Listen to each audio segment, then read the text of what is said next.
कर्म नहीं किया ना तो तुझे कुछ हासिल नहीं होगा। जो समय आज आप खराब कर रहे हैं ना, कल वही समय खून के आंसू रुला देगा। मकान ऊपर से नीचे की ओर नहीं बनता, बल्कि नीचे से ऊपर की ओर बनता है। जो इंसान बिना मेहनत किए रोटी खाता है ना, चोरी की रोटी खाता है। सभी बड़े सपनों का कत्ल करने वाला जो शब्द है वो है आलस। साथियों, कभी सोचा है कि इंसान नंगा ही क्यों पैदा होता है? इस एक बात को आज गहराई से सोचना कि पैदा होते वक्त किसी भी इंसान के तन पर वस्त्र नहीं होते। प्रकृति उसे कुछ नहीं देती, खाली हाथ भेजती है। होना तो ऐसा चाहिए था कि इधर बच्चा पैदा हुआ, उधर कुदरत ने आसमान से उसकी जरूरत की सभी चीजें टपका दी। गाड़ी भेज दी, मकान भेज दिए, ऐशो आराम की सभी चीजें भेज दी, खाने पीने की चीजें भेज दी कि ले भाई खा पी और ऐश कर। लेकिन कुदरत ऐसा कभी नहीं करती। क्या कुदरत के पास ये सब चीजें होती नहीं है?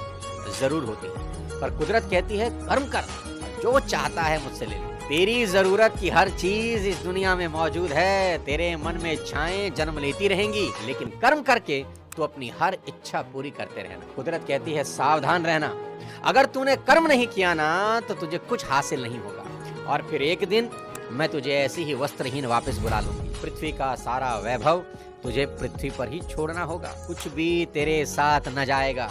सुख और दुख मेरे ये दो दूत तेरे साथ रहेंगे हमेशा। तू जैसे जैसे कर्म करेगा तुझे वैसे वैसे फल मिलते रहेंगे। साथियों, ये है नेचर का चमत्कार। प्रकृति कहती है इस संसार में सब कुछ है जो तुम सोच सकते हो, और वो भी जो नहीं सोच सकते।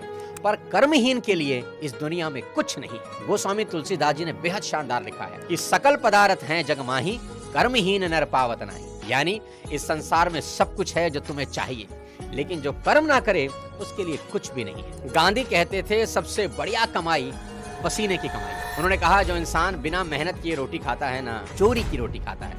स्वाभिमानी इंसान कभी दूसरों की मेहरबानियों पर जिंदा नहीं रहते। और इस वीडियो में मैं आपको बताऊंगा कि कोई भी काम कभी छोटा नहीं होता। लोगों की दिक्कत क्या है जानते हैं? मैं बताता हूँ। बड़ा काम मिल नहीं रहा और छोटा आप करेंगे नहीं, तो फिर जिंदगी में क्या करेंगे? क्या यूं ही जिंदगी का बेड़ा गर्क हो जाने देंगे?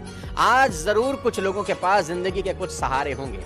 माँ बाप का सहारा होगा, इधर उधर का कोई सहारा होगा, लेकिन कल यदि वो सहारे नहीं रहे तो क्या करेंगे हुजूर? इस बात को आज अच्छे से समझ लें कि जो समय आज आप खराब कर रहे हैं ना, कल वही समय खून के आंसू रुला देगा। और ये दुनिया आपकी बर्बादी का तमाशा देखेगी हंसते हंसते। काम चोर और कर्महीनों की यही गति होती है। नोट कर लो आज मेरी बात कि इस दुनिया में समझदार लोग किसी काम को छोटा नहीं समझते। वो समझते हैं कि छोटे से ही बड़ा हुआ जाता है। अरे दोस्त, तुम पूरा इतिहास उठा के देखो, हमेशा हर चीज छोटे से बड़ी हुई है। खुद सोचो, दिमाग लगाओ, आप बड़े पैदा हुए थे कि छोटे? सीधा 20 साल के तो पैदा नहीं हुए थे ना, धीरे धीरे ही बड़े हुए। एक छोटा सा बीज ही पेड़ बनता है। मकान ऊपर से नीचे की ओर नहीं बनता, बल्कि नीचे से ऊपर की ओर बनता है। नोट करो, ईश्वर सर्वशक्तिमान है, सारा ब्रह्मांड उनके ही हाथ में है, मगर वो भी जब इस धरा पर आए तो बाल रूप में ही आए। फिर चाहे राम हो, कृष्ण हो, नानक हो या कोई पीर पैगंबर, प्रकृति नेचर हमेशा छोटे से बड़े होने को सपोर्ट करती है। इसलिए किसी भी काम को कभी छोटा मत समझना। कोई भी काम हाथ में लेकर मेहनत और लगन से उसे बड़ा बना देना। उठो, कमर कस लो, कसम उठा लो कि इस दुनिया को कुछ करके दिखाना है यार, कुछ बनना है। गुमनामी की मौत नहीं मरना। पूरी दुनिया के लिए नहीं तो कम से कम अपने देश के लिए उठो। देश के लिए ना सही तो राज्य के लिए उठो। राज्य के लिए ना सही तो सोसाइटी के लिए ही सही। ऐसी मिसाल कायम करनी है कि लोग आपको और आपकी मेहनत को कालांतर तक याद रखें कि कोई इस धरती पर आया था और अपने पैरों के निशान छोड़ गया। ये दुनिया आपको एक कर्मवीर की तरह याद करे, ना कि एक कामचोर और निकम्मे इंसान के तौर पर। दोस्तों, जहां हो वहीं से शुरू करो, जैसे हो वहीं से शुरू करो, बस शुरू करो। बड़े से नहीं, छोटे से शुरू करो। यहाँ सिखों के 5वें गुरु श्री अर्जुन देव के बारे में बात करना बहुत जरूरी है, उनको याद करना बहुत जरूरी है। अर्जुन देव जब चौथे गुरु के अखाड़े में शामिल हुए तो रिचुअल्स के अकॉर्डिंग उन्हें छोटे छोटे काम करने को दिए गए। उन कामों में झूठे बर्तन साफ करना शामिल था। अर्जुन देव जी को जो भी काम बताया गया उन्होंने बड़ी लगन और ईमानदारी से उसे पूरा कर दिया। उन्होंने छोटे काम करने में कोई संकोच नहीं किया, ना ही किसी तरह का कोई इंफीरियरिटी कॉम्प्लेक्स उनमें आया। वहां मौजूद बाकी अन्य शिष्य सत्संग का आनंद लेते थे, मौज ले रहे थे, परंतु श्री अर्जुन देव आधी आधी रात तक काम में लगे रहते और काम पूरा करके ही आराम करते थे। वहां के लोगों में ये परसेप्शन बन गई कि गुरुजी अर्जुन देव को तुच्छ समझते हैं, इसलिए छोटे मोटे काम ही इनको देते हैं। मगर उन्हें नहीं पता था कि गुरुजी सच्चे पारखी हैं। गुरुजी की समाधि का वक्त आया। समाधि लेने से पहले गुरुजी ने अपने शिष्यों में से एक उत्तराधिकारी चुना और उसका नाम एक लिफाफे में डालकर लिफाफा बंद कर दिया। उनकी समाधि लेने के बाद जब वो लिफाफा खोला गया तो सब हैरान हो गए। उसमें अर्जुन देव जी का नाम लिखा था। तब अन्य शिष्यों को समझ आया कि जिस काम को तुम छोटा समझते हो ना, उसी में गुरु आपकी असली परीक्षा लेते हैं। कि जो इंसान छोटा काम नहीं कर सकता वो बड़ा काम कैसे करेगा? जो इंसान कम वजन ना उठा सके उसे भारी वजन कैसे दिया जा सकता है? स्वामी विवेकानंद कहा करते थे, कोई काम छोटा नहीं। यदि मनपसंद काम मिल जाए तो मूर्ख भी उसे पूरा कर लेते हैं, किंतु बुद्धिमान इंसान वही है जो हर काम को अपने लिए पसंद का काम बना ले और उसी में रम जाए। आपको जानकर बड़ी हैरानी होगी मेरे दोस्त कि कभी ब्रिटेन के अंदर बेकारी का दंड दिया जाता था।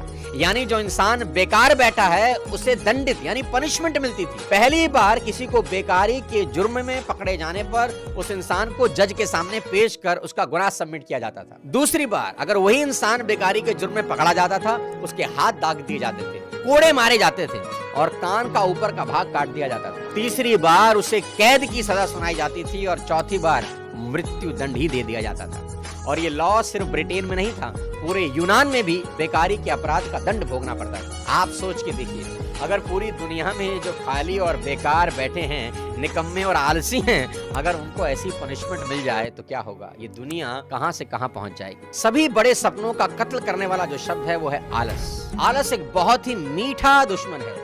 ये बड़ी धीरे से आपको बोलेगा, अरे भाई अगर थक गए हो तो थोड़ा आराम कर लो, क्यों शरीर खराब कर रहे हो, कोलू के बैल की तरह लगे हो, थोड़ा आराम करो, काम तो रोज ही करना है। इस आलस की वजह से ही खरगोश जैसा जानवर कछुए से रेस हार जाता है कि चलो थोड़ा आराम कर लें, कछुआ तो अभी बहुत दूर है। दोस्त, इस दुनिया में आलस से बड़ा कोई दुश्मन नहीं, इसे तुरंत मार डालो। दुनिया के एक बहुत बड़े लेखक हुए खलील जिब्रान। वो कहते थे, तुम बहुत भले हो जब अपने गोल की ओर पूरी ताकत से बढ़ते हो, लेकिन बुरे तुम तब भी नहीं जब अपने गोल की ओर लंगड़ाते लंगड़ाते जाते हो, क्योंकि लंगड़ाते हुए चलने वाले लोग भी कभी पीछे की ओर नहीं जाते। इसलिए दौड़ो, दौड़ नहीं सकते चलो, चल नहीं सकते तो रेंगो, बस बैठो मत। साथियों, अगर आप हमारे चैनल पर नए हैं तो इसे सब्सक्राइब जरूर कर दें ताकि अगले वीडियो का नोटिफिकेशन आपको मिल सके। अगले किसी और शानदार वीडियो के साथ आपसे जल्दी ही मिलता हूँ। खूब मेहनत करिए, खूब मेहनत